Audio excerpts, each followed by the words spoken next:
அருள் ஒளி இணையதளம் வழங்கும் வாரம் ஓர் அரசல். வத்திக்கான் வானொலியின் அனுசரணையில் அருள் ஒளி இணையதளம் வழங்கும் வாரம் ஓர் அரசல். ஜனவரி 6 போரினால் பாதிப்படைந்த குழந்தைகள் பற்றிய ஓர் விழிப்புணர்வு நாள். அருளொளி இணையதளத்திற்காக தூத்து வழங்குபவர் உங்கள் அன்பிற்கினிய பேசாலை தாஸ்.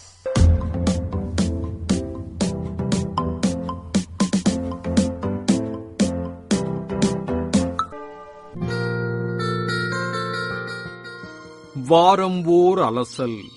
ஜனவரி 6 போரால் பாதிக்கப்படும் குழந்தைகள் குறித்து விழிப்புணர்வு தினம்.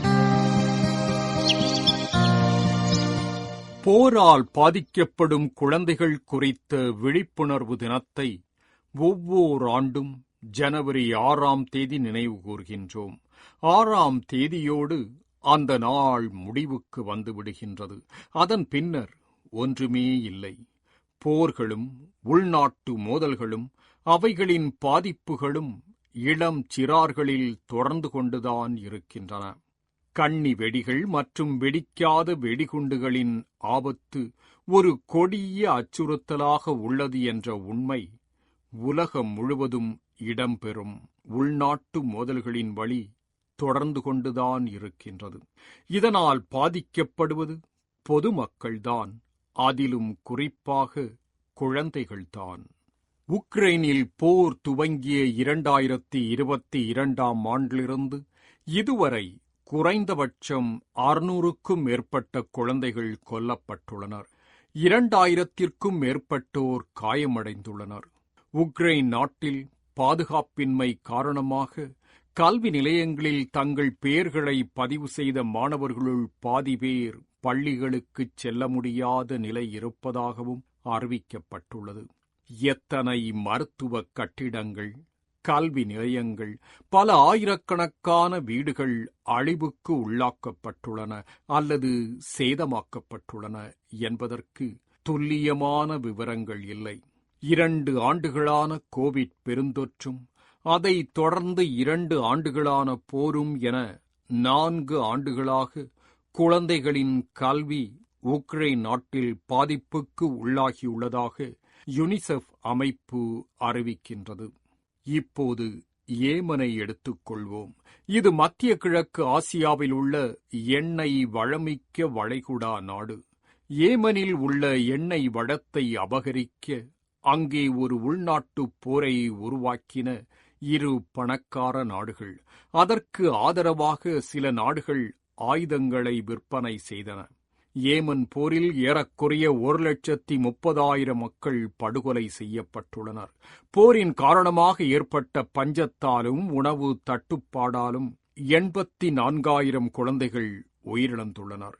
தற்போது 1,60,00,000 மக்கள் ஏமனில் பஞ்சத்தின் விளிம்பில் சிக்கி தவித்து வருகின்றனர்.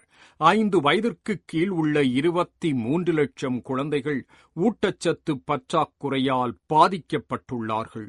தங்கள் சுயநல லாபத்திற்காக பணக்கார நாடுகள் இயற்கை வளங்கள் மிகுந்த ஏழை நாடுகளில் போர் சூழலை உருவாக்கி போரிடும் 2 குழுக்களுக்கும் ஆயுதங்களை வழங்கி மக்களையும் குழந்தைகளையும் படுகொலை செய்கின்றன.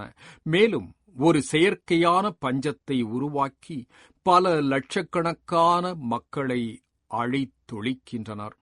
இங்கும் பாதிக்கப்படுவது பெரும்பாலும் குழந்தைகள்தான்.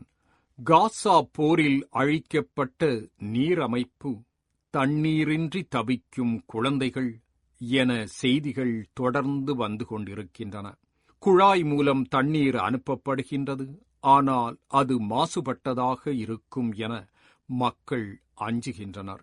காசா பகுதியில் தற்போது ஏற்படும் குடல் தொற்று நோய்களுக்கு மிகப்பெரிய காரணம் இந்த குழந்தைகளுக்கு வழங்கப்படும் மாசுபட்ட தண்ணீர்தான் என்று மருத்துவர்கள் உறுதிபட கூறுகின்றனர்.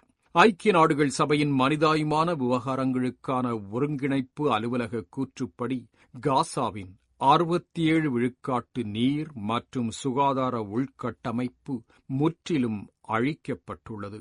காசாவின் நீர் உள்கட்டமைப்பு போரில் பெரிதும் சேதமடைந்துள்ளதால் தீவிரமாக பாதிக்கப்பட்டுள்ளது குழந்தைகள்தான். மேலும் உண்மையான தேவைகளுடன் ஒப்பிடும்போது அனுமதிக்கப்பட்ட நிவாரணத்தின் அளவு மிகவும் சிறியது என்று நலப்பணியாளர்கள் கூறுகின்றனர். ஏற்கனவே உடல்நிலை பாதிக்கப்பட்ட குழந்தைகளுக்கு ஊட்டச்சத்து குறைபாடு மற்றும் மாசுபட்ட நீர் ஆகியவற்றால் இந்த சூழல் கடுமையான விளைவை ஏற்படுத்தி வருகின்றது. பாட்டில் தண்ணீர் கிடைப்பதில்லை, குழந்தைகள் நீண்ட தூரம் நடந்து செல்கின்றார்கள், கிடைக்கும் தண்ணீரும் அசுத்தமாக எங்களை வந்தடைகின்றது என்றுதான் அனைவரும் கூறி வருகின்றனர். உணவு மற்றும் தண்ணீருக்கான தேவை காசாவில் அதிகரித்துள்ளதால் அவை கொள்ளையடிக்கப்படும் அபாயமும் ஏற்பட்டுள்ளது. சாதாரண குடிமக்கள் மற்றும் துப்பாக்கி ஏந்தியவர்களால் நிவாரண சரக்கு வண்டிகள் கொள்ளையடிக்கப்பட்ட சம்பவங்கள் நடந்துள்ளன. சர்வதேச குற்றவியல் நீதிமன்றத்தின் வழக்கறிஞர் பஞ்சத்தை போரின் ஆயுதமாக பயன்படுத்தியதாக இஸ்ரேல் மீது குற்றம் சாட்டியுள்ளதையும் நாம் இங்கு மறுக்க முடியாது. அண்மையில் சிரியாவில் ஏற்பட்டு வரும் அரசியல் மாற்றங்களை கொஞ்சம் உற்று நோக்குவோம். சிரியாவிலிருந்து வரும் தகவல்களின்படி அந்நாட்டில் 1,20,00,000 பேர் தங்கள் வீடுகளிலிருந்து வெளியேறும் நிலைக்கு தள்ளப்பட்டுள்ளனர் மற்றும் 1,60,00,000 பேர் மனிதாயமான உதவிகளை சார்ந்து உள்ளனர். சிரியாவிலிருந்து மக்கள் அகதிகளாக லெபனான், ஜோர்டன், துருக்கி, ஈராக், எகிப்து மற்றும் வட ஆப்பிரிக்காவில் தஞ்சம் புகுந்துள்ளனர். சிரியாவில் ஏறக்குறைய 40 விழுக்காட்டு மருத்துவமனைகள் மற்றும் நல வசதிகள் பகுதியளவு அல்லது முழுமையாக செயல்படவில்லை என்றும் ஏறத்தாழ 1,36,00,000 மக்களுக்கு தண்ணீர், உடல்நலம் மற்றும் நலப்பணிகளும் 37,00,000 குழந்தைகள் உட்பட 57,00,000 மக்களுக்கு ஊட்டச்சத்து உதவியும் தேவைப்படுகின்றன என்றும் கூறியுள்ளது யுனிசெஃப் நிறுவனத்தின் அறிக்கை. ஆயிரக்கணக்கான குழந்தைகள் மோதல்களுக்கு மத்தியில் வளர்ந்துள்ளனர் என்றும் 75 லட்சம் குழந்தைகளுக்கு மனிதாயமான உதவி தேவைப்படுகின்றது என்றும் 64 லட்சம் குழந்தைகளுக்கு அவசர பாதுகாப்பு சேவைகள் தேவைப்படுகின்றன என்றும் கூறுகின்றது இவ்வறிக்கை. சிரியாவில் போர் முடிந்தாலும் அங்கே போரினால் ஏற்பட்டுள்ள பஞ்சம் மக்கள் மீது மற்றொரு போரை தொடுத்துள்ளது.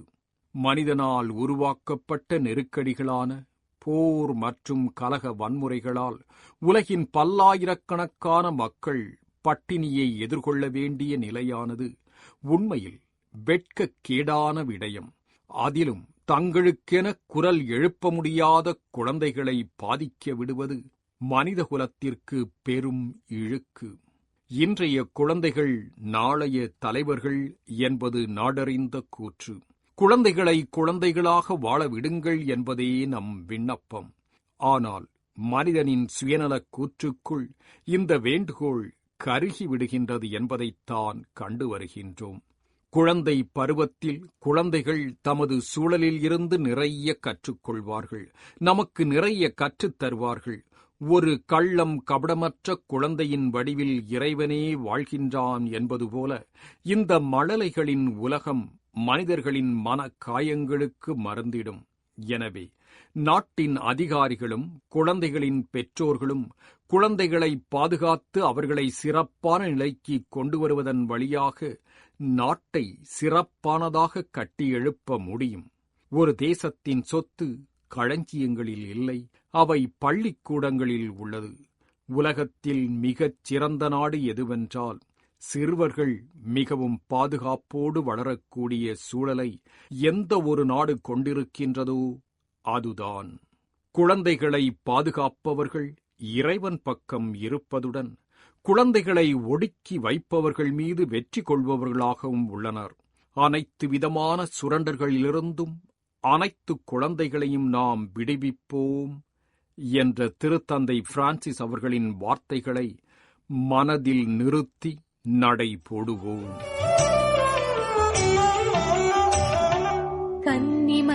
மடியில் வந்த பாலகா, கண்ணில் ஈரம் உனக்கு இன்று ஏனடா? கன்னிமரியின் மடியில் வந்த பாலகா, கண்ணில் ஈரம் உனக்கு இன்று ஏனடா? குளிரின் தொல்லையோ உனக்கு குடிலும் இல்லையோ? குழந்தை உன்முகம் காண எவரும் இல்லையோ? காலமெல்லாம் காத்து வரும் வல்ல தேவன் பிள்ளை நீயடா. கன்னிமரியின் மடியில் வந்த பாலகா, கண்ணில் ஈரம் உனக்கு இன்று ஏனடா?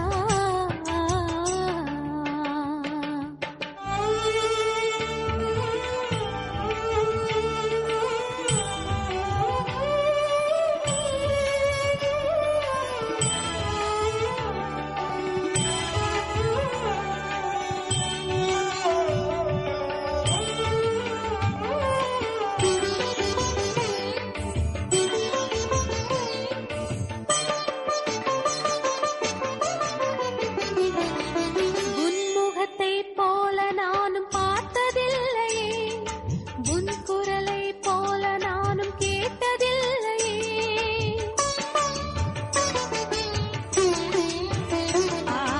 உன்முகத்தை போல நானும் பார்த்ததில்லையே, உன் குரலை போல நானும் கேட்டதில்லையே. ஏனோ இந்த கண்ணுல நீரோ இங்கு வந்தது நீயே